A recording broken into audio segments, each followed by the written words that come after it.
Every morning, Miguel left the house before sunrise. Not because he wanted to, but because he had to. His father had abandoned them, and his mother's back problems kept her from working. At just 17, Miguel juggled school, a part-time job at a car repair shop, and taking care of his younger sister. He smiled in front of others, but every night he cried silently, crushed by the weight of responsibilities that didn't belong to someone his age.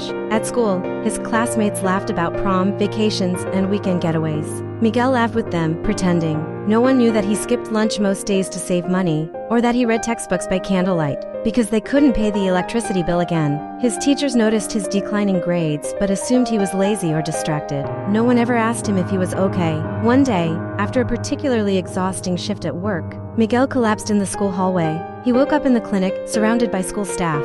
They found out everything: his job, his home situation, his sacrifices. For the first time, he didn't feel invisible. One teacher even offered to tutor him after school, while another helped connect his family to a social worker. With support, Miguel slowly regained his footing. His grades improved, and he graduated with honors. He gave a short speech at the ceremony, thanking those who chose to see the struggle behind the silence.